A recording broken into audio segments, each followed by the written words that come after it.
Hi everyone, I am Gita from Yasera, Tearfund Australia partner in Papua, Indonesia.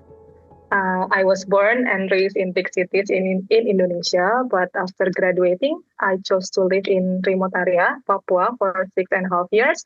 And currently, I've been in Bali for the past 3 years since the headquarters moved to Bali. And my time in Papua has shaped me to better understand the local context, which allows me to build good relationship with our team, who are mostly local people, and work alongside them in our shared effort.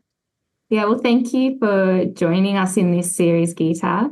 I would love to hear from your perspective, from your own experience working with Tearfund's partner, Yasera. Can you tell us a bit about this work and what you've learned about serving others in your experiences? Our project in Papua focuses on helping vulnerable families in Papua where poverty is a significant issue. The poverty rate there is the highest in Indonesia. Several challenges contribute to this, including poor health facilities, lack of education, and inadequate infrastructure. Additionally, the cultural and social background of the people in Papua Highland, deeply rooted in their ancestral tradition, adds to the complexity. Despite this tough condition, our team is dedicated to ending poverty through targeted initiatives in health, livelihood, and values. And the Papua team, even with the limited resources, has made a significant impact. We provide nutritious food for children, support sustainable farming, work to reduce domestic violence, and over education in computer skills, English, and character lessons to children and youth in Wamena. I have learned serving others takes time and isn't something we can predict or control. There are moments when everything seems right and under control, but when we feel stuck or unable to move forward, we start doubting our pace and direction. It's easy to become discouraged, impatient, tired, and feel like we are going wrong. We often want to see the result by our own timelines, but things don't always happen that way. Not everything is within our control. During those times when plans don't go as expected, it's a reminder to sit back and lean on God, allowing Him to work in us and through us. Every challenge becomes an opportunity to show God's love to others rather than a reason to stop sharing His love. And that is why it's crucial to embody love in our service to others, because serving others requires time, patience, kindness, hope, faith, and endurance. And serving others truly takes love. Love that transforms us, transforms people we serve. Yeah, that's beautiful. And I think for Tearfund, with many of our partners, including Yasera, we have quite long partnerships and long relationships with local organisations like you guys.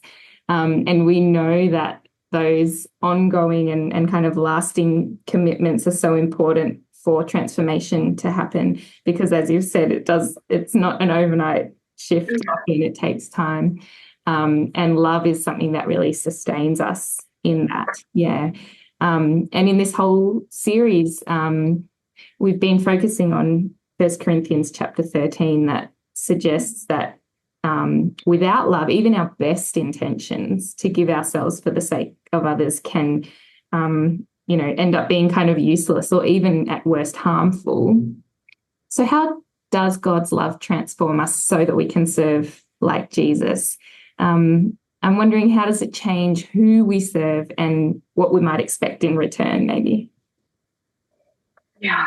In 1 Corinthians 13, the Bible exactly tells us about love. Love is patient, love is kind. And in other words, without love, we might become unkind, impatient, envious, arrogant, rude, hopeless, faithless, as we really rely on our own strength. These things are not only useless, it can be also harmful to us and others. And if we don't wear the love we receive from God, which is being kind, patient, rejoicing with the truth, and not arrogant, how can others experience God's love through us? And these words remind us that what love truly is. We have felt what it means to be loved by God and understand how deeply fulfilling that is. And it's only God's love that empowers us to love another in any circumstance, even when our own strength fails. Recognizing that He loves us as we are completely and unconditionally shapes us to see and love others as He does. And His love transforms us, enabling us to love others no matter what the cost. And in return, love helps us to hope all things, believe all things, even when result or circumstances don't meet our expectation. Love bears all things and endures all things, allowing us to rely on Him and Him only. No matter how many things are beyond our control, serving people with love means trusting God is in control, even if we don't witness every phase of their journey ourselves. He does the work of walking alongside everyone on their journey. Yeah, that's such a good point that when we serve from a place of love, we can actually release the result of that. We don't have to kind of be the ones to see the end result or to get the thanks or the accolades from being part of that. We can just do our part as stewards of what God in the places God has called us to serve, and recognize that He'll be calling other people to serve alongside and come into that picture as well. And so it's this sense of humility and recognition that we're not the only people in the picture there. That's a really cool thing to remember. I was reading, I'm going a little bit off script here. But I'll come back to the questions which you prepared. I was reading in First Thessalonians, where Paul is writing to the church in Thessalonica, and he talks about how he gives thanks for your work produced by faith, your labor prompted by love, and your endurance inspired by hope in Jesus. And there's so much of that was echoed in that First Corinthians thing around endurance, around faithfulness, and that it's love that actually prompts us to serve in the first place. And later on, he says to them, he's kind of reflecting on the time ministering in that place, in that community, and he says, because we loved you so much, we were delighted to share not only the gospel but our lives as well. And how when you serve from a place of love, it's not just about doing the job or doing the task or meeting the need. It's actually a sharing of lives, and it's a walking alongside together and participating in community. Which, as you've pointed out, it means that we don't have to be the one to make the difference. We're serving alongside everyone else together as part of the body of Christ. We're sharing our lives together from a place of love. And it paints such a richer picture of participating in the kingdom of God together, which is, it's an exciting invitation for all of us, I think. You did, in your reflection, you talked about how love is patient and love always endures. It doesn't give up when things get hard. Can you speak a bit more to how that makes a difference to how we serve others? As I mentioned earlier, our team works in Papua, where the conditions are far from easy or typical.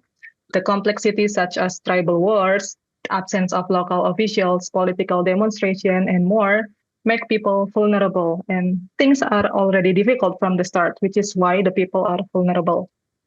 Imagine how much harder it feels to face these challenges without love, which embodies patience and endurance. Love gives us strength to be patient when we have to postpone our planned activities with families, not just for a couple of days, but for weeks or months maybe, due to tribal wars, funeral ceremonies, political climate, and more. And love helps us endure when the team is unable to perform their duties because activities have to be postponed, because it's challenging for the team members too. But love enables us to keep going. Yeah, only love keeps us doing what we can, even though condition keeps stopping us. Only love helps us endure all the challenge we face. The condition that makes families vulnerable has been there all along, which is why we started this project and to walk with them towards flourishing. And because it is hard, we want to walk with them together. And without love, we wouldn't have any strength at all from the beginning, as love is Jesus himself. Yeah, that's beautiful. We're so thankful for for Yasera and for you and your team in that partnership. And I want to encourage anyone that's listening to this to be keeping Gita and her team in your prayers, and being part of that partnership in that sense through prayer, upholding them as they navigate the unique contexts in which they're trying to do this really important work of transformation in communities, and that can be a way to join you and stand alongside you in that. We're really thankful for you all. Yeah. Thank you. We thank to you too. Yeah. It's mutual. So some of us will be listening to this conversation during the season of Lent in the lead up to Easter. And there's this scene and this story in the Easter narrative where just before his crucifixion, Jesus is sharing the Passover, the Lord's Supper, with his disciples, and he washes their feet. And it says in John 13, chapter 1, that he now showed them the full extent of his love. And that fullness of Christ's love was expressed in service as he knelt down to wash their feet. And then he calls his followers to love each other in the same way. I'd love to hear what stands out to you in this scene. And it's one of the most beautiful and powerful stories of the Gospels. And yet for many of us, we don't really have a modern day example of washing each other's feet in the way that Jesus and his disciples would have in their time. So how would we apply this in our discipleship, in how we follow Jesus today? Yeah, this scene is very beautiful. What stands out for me is the profound example he set for us. His actions was more than just a gesture of kindness. It really was a powerful act of service, demonstrating the depth of his love and humility. Jesus taught us that the true leadership is rooted in servanthood. We may not wash each other's feet in the same way today, but the principle remains vital. Serving others goes beyond mere niceness. It involves a wholehearted commitment to the well-being of all people. For leaders, these verses are particularly challenging as it calls us to serve those who we lead rather than seeking power over them. Reflecting on our interactions, whether with those we lead at work or serve at the church or anywhere, we must ask ourselves, are we truly serving them? Do we approach our roles with humility as Jesus did, or do we focus on asserting our authority? To follow Jesus' example means to serve in ways that glorify God, humbling ourselves to show love and respect to others. And by embracing this humility and service, we can help others understand the magnitude of Christ's love through our actions. Yeah, some great questions to reflect on there as we take this forward and think about it in the context of our own work, and the each of us is going to have different opportunities to outwork that service, and to do that from a place of love. So, thank you, Gita. Some really great questions to reflect on there as we take this forward. So, I want to thank you again for your time and for sharing your heart and also the experiences and insights from your team in Papua. And we continue to pray that you be a blessing as you serve those communities from that place of being transformed by Jesus' love. Thank you. Thank you, Melody.